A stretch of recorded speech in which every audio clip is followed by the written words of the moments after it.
بسم اللہ الرحمن الرحیم۔ نحو کورس کا یہ 14واں سبق ہے اور 14ویں سبق کے اندر ہم غیر منصرف کے بارے میں پڑھیں گے۔ غیر منصرف کے بارے میں طلباء کنفیوز رہتے ہیں، ان کو پتہ نہیں چل پاتا کہ غیر منصرف کون سا لفظ ہوتا ہے، ہم اس کو کس طرح یاد کریں۔ آج ہم بڑے ہی آسان طریقے سے آپ کو غیر منصرف کی پہچان کرانے والے ہیں۔ غیر منصرف کی پہچان کا آپ کو فائدہ یہ ہوگا کہ کلام کے اندر جب بھی کوئی غیر منصرف لفظ آئے گا اور آپ کو پہچان ہوگی تو آپ نے اس پر کسرہ بھی نہیں پڑھنا، آخر میں زیر نہیں پڑھنی اور تنوین بھی نہیں پڑھنی۔ ویسے جو نکرہ اسم ہوتا ہے جب اس پر الف لام نہ ہو تو اس کے آخر میں تنوین، دو زبر، دو زیر، دو پیش پڑھی جاتی ہیں، لیکن جو غیر منصرف ہوتا ہے تو اس کے آخر میں آپ نے نہ تنوین پڑھنی ہوتی ہے نہ ہی کسرہ پڑھنا ہوتا ہے۔ لیکن یہ تب ہے کہ جب آپ کو پہچان ہو اور آپ کو پتہ چلے کہ یہ لفظ غیر منصرف ہے۔ اور کیسے پتہ چلے گا کہ یہ لفظ غیر منصرف ہے نہیں ہے؟ تو اس کے آسان طریقے سے ہم آپ کو پہچان کرائیں گے۔ سب سے پہلے آپ یہ بات ذہن رکھیں کہ عورت کا جو بھی نام ہوگا وہ غیر منصرف ہوگا۔ اس کی 3 مثالیں ہم نے آپ کے سامنے رکھی ہیں، زینب، مریم، کلثوم، تو یہ سب عورت کے نام ہیں، یہ سب غیر منصرف ہیں۔ تو یہ تو بڑی آسان سے آپ کو پہچان ہو گئی، پتہ چل گیا۔ دوسری بات یہ ذہن میں رکھیں کہ جس نام کے آخر میں گول تا ہے وہ بھی غیر منصرف ہوگا۔ اس کی ہم نے 3 مثالیں آپ کے سامنے رکھی ہیں، طلحہ، مکہ اور عائشہ۔ یہ نام ہیں اور آخر میں گول تا ہے تو یہ کیا ہو گئے؟ غیر منصرف ہو گئے۔ تو نام کے آخر میں جب غیر گول تا ہوگی تو وہ بھی غیر منصرف ہوگا، جیسے ابو حنیفہ، حنیفہ کے آخر میں گول تا ہے تو یہ بھی، سلمہ اس کے آخر میں بھی گول تا ہے، نام بھی ہے، تو یہ غیر منصرف ہے۔ اسی طرح نام کے آخر میں اگر الف نون ہوگا تو وہ بھی غیر منصرف ہوگا۔ یہ بھی بہت ہی آسان پہچان ہے، ہم آپ کو بتا رہے ہیں۔ جیسے عمران ہے، آخر میں الف نون ہے، سلیمان کے آخر میں الف نون ہے، رمضان کے آخر میں الف نون ہے، یہ سب غیر منصرف ہیں۔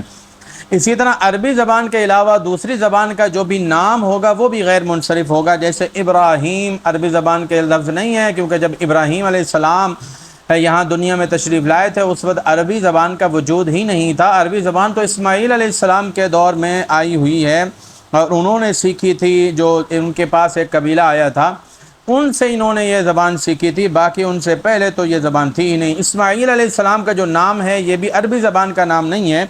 اسی طرح اسحاق، یہ بھی عربی زبان کا لفظ نہیں ہے، نام نہیں ہے۔ تو عربی زبان کے علاوہ جو دوسری زبان کے لفظ جتنے بھی ہوں گے وہ بھی غیر منصرف ہوں گے۔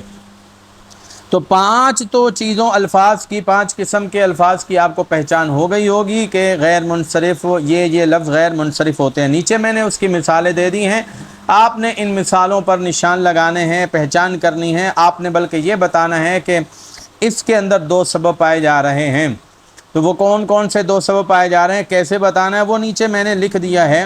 اگر عورت کا نام ہوگا تو آپ نے بتانا ہے اس کے اندر 2 سبب ہیں، تانیث اور علم۔ اسی طرح اگر وہ کسی مرد کا نام ہے یا عورت کا نام ہے اور آخر میں گول تا ہے تب بھی آپ نے یہی بتانا ہے کہ اس میں 2 سبب پائے جا رہے ہیں، تانیث اور علم۔ اور اگر آخر میں الف نون ہے اور تب بھی نام کے آخر میں، تب آپ نے یہ بتانا ہے کہ اس میں ایک علم ہے، نام ہے، اور دوسرا الف نون زائدہ تان۔ اسی طرح اگر عربی زبان کے علاوہ دوسری زبان کا نام ہے تب آپ نے یہ بتانا ہے کہ اس میں 2 سبب ہیں، عجمہ اور علم۔ تو اس طرح کر کے آپ نے بتانا ہوتا ہے۔ استاد صاحب جب آپ سے کوئی پوچھتے ہیں یا پھر کوئی بھی پوچھتا ہے تو آپ نے اس طرح بتانا ہے۔ چلیں جی، دوسرے سٹیپ کے اندر ہم نے 1 2 3 4 5 قسمیں رکھی ہیں آپ کی آسانی کے لیے، اور اس کی نیچے مثالیں دی ہوئی ہیں۔ تو اب آپ نے ان 5 قسموں کو سمجھنا ہے۔ اس میں مکسور تو آپ پیچھے سمجھ آئے تھے، اس میں مکسور وہ اسم ہوتا ہے جس کے آخر میں الف مکسورہ ہو، اور الف مکسورہ کا مطلب ہوتا ہے کہ آخر میں الف ہو، الف کے بعد حمزہ نہ ہو۔ تو جو اسم جس کے آخر میں الف مکسورہ ہوگا وہ بھی غیر منصرف ہوگا۔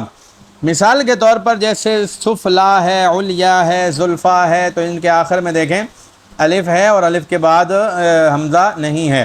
کسی کے آخر میں تو الف ہے لیکن کسی کے آخر میں ہوتی یا ہے، لیکن پڑھا الف جاتا ہے، وہ یا نہیں پڑھی جاتی، تو وہ بھی الف مکسورہ ہوتا ہے۔ اسی طرح الف ممدودہ آخر میں ہو۔ اچھا، یہ جو الف مکسورہ ہے یہ اکیلے ہی 2 کے قائم مقام ہے۔ یعنی جب آپ سے پوچھا جائے کہ بتائیے کہ سفلا کے اندر کون کون سے 2 سبب پائے جا رہے ہیں، تو آپ نے یہ بتانا ہے کہ اس کے اندر 1 سبب پایا جا رہا ہے الف مکسورہ، اور وہ اکیلا ہی 2 کے قائم مقام ہے۔ اسی طرح دوسرا سبب ہے الف ممدودہ، وہ بھی اکیلا 2 کے قائم مقام ہے۔ الف ممدودہ کیا ہوتا ہے؟ آخر میں الف ہو اور الف کے بعد حمزہ ہو تو وہ الف ممدودہ ہوتا ہے، جیسے العمیاء، آخر میں الف ہے، الف کے بعد حمزہ ہے۔ اسی طرح العوراء العرجاء، تو یہ سب کے سب آخر میں الف ممدودہ ہیں، کیونکہ الف کے بعد حمزہ ہے تو اس الف کو الف ممدودہ کہتے ہیں۔ اس کے بارے میں اگر آپ سے کوئی پوچھتا ہے کہ اس میں کون سے دو سبب پائے جا رہے ہیں، تو آپ آسانی سے صرف اتنا ہی بتائیں گے کہ بھائی اس میں ایک ہی سبب پایا جا رہا ہے، الف ممدودہ، اور وہ دو کے قائم مقام ہے۔ تیسرا ہے جی جمع اقصا، تو جمع اقصا بھی اکیلے دو کے قائم مقام ہے۔ جمع اقصا کی وضاحت میں نے پیچھے کر دی تھی اور اس کی پہچان بھی میں نے آپ کو بتا دی تھی۔ اب میں آپ کو مزید تھوڑا سا اس کی ڈیٹیل بتا دیتا ہوں، تفصیل بتا دیتا ہوں، تاکہ یاد دہانی ہو جائے اور پکی بات ہو جائے۔ دیکھیں جمع اقصا وہ جمع ہوتی ہے کہ جس کے اندر پہلے دو حرف مفتوح ہوتے ہیں، زبر ہوتی ہے، پھر الف ہوتا ہے، الف کے بعد زیادہ تر دو حرف ہوتے ہیں یا تین حرف ہوتے ہیں۔ دو حرف ہوں گے تو پہلے حرف کے نیچے لازمی زیر ہوگی، اور اگر تین حرف ہوں گے پہلے حرف کے نیچے ضرور زیر ہوگی اور دوسری جگہ یا ضرور ہوگی۔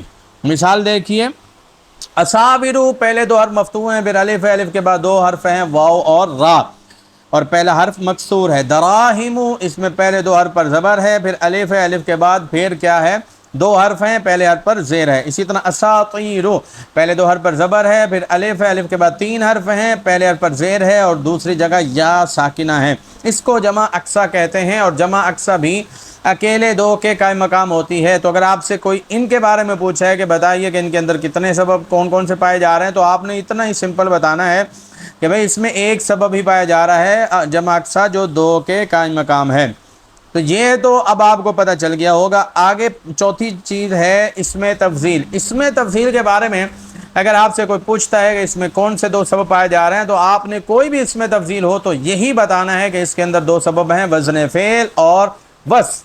اس میں تفصیل کے اندر بس یہی دو سبب پائے جاتے ہیں، اس کے علاوہ کوئی سبب نہیں پایا جاتا۔ بہت ہی آسان ہے، اس میں تفصیل کی آپ کو گردان آنی چاہیے۔ میں تھوڑا سا دوہرا دیتا ہوں، ہو سکتا ہے آپ بھولے ہوئے ہوں اور آپ کو یاد ہو جائے۔ جیسا کہ انصر و انصران ینصرون، ناصر و منیصرون، اسی طرح اضرب و اضربان یضربون، ضارب و ضاربون، تو یہ گردانیں آپ نے پڑھی ہوں گی۔ افتح و افتحان یفتحون، فاتح و فاتحون نہیں پڑھی تو تحصیل ابواب صرف لے لیں، اس کے اندر اس میں تفضیل کی گردان لکھی ہوئی ہے۔ ایک دفعہ چند 10-15 جملوں سے، لفظوں سے آپ اس گردان کو دہرائیں گے تو امید ہے یہ گردان آپ کے ذہن میں محفوظ ہو جائے گی۔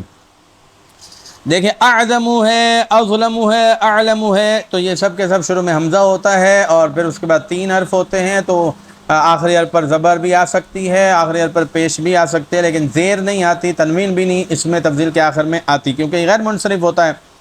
اس میں تفضیل کا بھی آپ کو پتہ چل گیا ہوگا۔ اب آگے چلتے ہیں ہم، فعل کے وزن پر جو نام ہوگا تو وہ بھی غیر منصرف ہوگا، یعنی فعل کے وزن پر نام ہوگا۔ اس میں تفضیل میں تو ہوتا تو فعل کے وزن پر ہے لیکن وہ نام نہیں ہوتا، لیکن جو فعل کے وزن پر نام ہوگا وہ بھی غیر منصرف ہوگا۔ جیسے نرجسو ہے، یہ نضربو کے وزن پر ہے، یشکر ہے، یہ ینصرو کے وزن پر ہے، تغلبو ہے، تضربو کے وزن پر ہے، اور یہ سب کے سب نام ہیں تو یہ غیر منصرف ہیں۔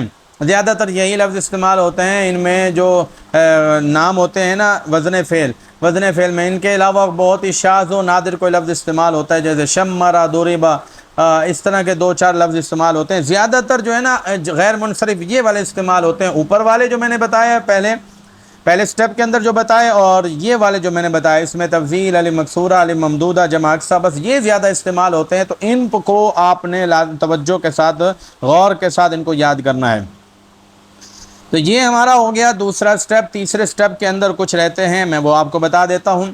نمبر 1، ترکیب۔ ترکیب کا مطلب ہوتا ہے کہ دو لفظ ملا کر کسی چیز کا نام رکھ دیا جاتا ہے، تو اسی کو ترکیب کہتے ہیں۔ جیسے بعلہ، بکو، بعلہ الگ لفظ ہے، بکو الگ لفظ ہے، دو کو ملا کر ایک شہر کا نام رکھ دیا گیا۔ ہمارے ہاں بھی ایسا ہوتا ہے، حیدر، آباد، حیدر الگ لفظ ہے، آباد الگ لفظ ہے، دونوں کو ملا کر ایک شہر کا نام رکھ دیا جاتا ہے۔ پاکستان بھی ایسے ہی ہے، پاکستان، دو لفظ الگ الگ تھے، ان دونوں کو ملا کر ایک ملک کا نام رکھ دیا۔ اس طرح بہت سے علاقے ہوتے ہیں، دو لفظ ہوتے ہیں، ان کو ملا کر کسی کا نام رکھ دیا جاتا ہے، تو اس کو کہتے ہیں مظفر گڑھ، مظفر آباد، فیصل آباد۔ اس طرح یہ دو لفظ ہیں، ملا کر نام رکھ دیا گیا۔ حضرہ، موت، اور اسی طرح معدی، کرب، تو یہ سب کے سب نام ہیں، تو ان دونوں کو ملا کر یہ الگ الگ لفظ تھے، ان دونوں کو ملا کر نام رکھ دیا گیا۔ اسی طرح بغ، شورا، یہ بھی نام ہے، تو الگ الگ لفظ تھا تو اس کو ملا کر نام رکھ دیا گیا، دو الگ تھے، تو اس کو کہتے ہیں ترکیب۔ تو اگر اس کے بارے میں کوئی آپ سے پوچھتا ہے کہ اس میں کون سے دو سبب ہیں، تو آپ نے آسانی سے جواب دینا ہے، بھائی ایک تو نام ہے، دوسرا ترکیب ہے۔ یعنی دو لفظوں کو ملایا گیا ہے اور نام رکھا گیا ہے۔ اسی طرح ہر وہ صفت جس کے آخر میں الف نون ہو، یعنی جس کے آخر میں الف نون ہو، وہ صفت بنے یا کسی کی صفت ہو، وصف ہو، وہ بھی غیر منصرف ہوگا۔ جیسے سکران، نشے والے بندے کو کہتے ہیں، جس بندے کے اندر نشے کی صفت پائی جاتی ہے اس بندے کو سکران کہتے ہیں۔ تو اس میں دو وصف ہیں، ایک الف نون ہے اور صفت بھی ہے۔ رحمان ہے، رحمان بھی ایسے رحم والا، تو اس کے اندر صفت بھی ہے اور یہ آخر میں الف نون بھی ہے، تو یہ غیر منصرف ہوتا ہے صفت جس کے آخر میں جس کے آخر میں الف نون ہو۔ اسی طرح عدل آخر میں ہے، ویسے کتابوں کے اندر عدل پہلے پڑھایا جاتا ہے لیکن ہم نے آخر میں رکھا ہے کیونکہ بہت جو باقی چیزیں تھیں وہ آسان تھیں، اور طریقہ بھی یہی ہوتا ہے، سب سے پہلے آسان چیزیں طلباء کو بتائی جاتی ہیں، ہم نے اس لیے سب سے پہلے آسان چیزیں بتائیں۔ عدل بھی بہت آسان ہے، کوئی سمجھنا مشکل نہیں ہے، اس کے صرف چند لفظ ہوتے ہیں، بس ان کو یاد کر لیں، وہ عربی میں کتاب کے اندر کلام کے اندر کسی بھی جگہ آ جائیں تو آپ نے ذہن میں رکھنا ہے بھئی یہ لفظ ہوتا ہے، یہی عدل ہے، بس زیادہ تر ایسا ہی ہوتا ہے، یہ لفظ استعمال ہوتے ہیں، وہ لفظ میں نے نیچے لکھ دیے ہیں۔ عدل کا مطلب کیا ہوتا ہے کہ لفظ اپنی صورت چھوڑ کر کسی دوسری صورت میں کنورٹ ہو جاتا ہے، ترجمہ وہی رہتا ہے لیکن لفظ چینج ہو گیا، تبدیل ہو گیا، اس کی شکل تبدیل ہو گئی، اس کو عدل کہتے ہیں۔ جیسے عامر جو ہے وہ عامر سے عمر بن گیا، ظافر سے ظفر بن گیا۔ اسی طرح ثلاث اصل میں ثلاثتن تھا، پھر یہ ثلاث بن گیا۔ اسی طرح رباع بھی اربعتن تھا، اس سے یہ رباع بن گیا۔ ترجمہ وہی اربعتن والا ہے، اس کا معنی ہوتا ہے چار چار، تو رباع کا معنی بھی چار چار ہی ہے۔ جمع اخر، ترجمہ سیم ہی ہے، پہلے جو ہے وہ مختلف تھا تو اب پہلے اس میں تفضیل تھا، اب یہ اس میں تفضیل نہیں رہا۔ اسی طرح اخر پہلے اس میں تفضیل تھا، اب وہ اس میں تفضیل نہیں رہا۔ تو بھئی یہ اس میں غیر منصرف تھے جو میں نے آپ کے سامنے رکھ دیے، امید ہے آپ کو آسانی سے سمجھ آ گئی ہوگی۔ نیچے میں نے مثالیں بھی دی ہیں، مشق بھی آپ کو دی ہے، یہ مشق حل کریں گے تو مزید پختگی ہو جائے گی اور غیر منصرف سمجھنے میں آپ کو آسانی ہو جائے گی۔ پھر بھی اگر کوئی چیز سمجھ نہیں آتی تو گروپ کے اندر ہم حاضر ہیں، آپ کچھ بھی پوچھ سکتے ہیں، یعنی کسی بھی لفظ کے بارے میں اگر آپ کو سمجھ نہیں آیا کہ یہ غیر منصرف کیسے ہے تو آپ گروپ کے اندر شیئر کریں، دوسرا طالب علم بتا دے گا، نہیں تو ہم بتا دیں گے انشاءاللہ العزیز، آپ کی ہر طرح سے ہم جو ہے وہ رہنمائی کریں گے۔ اور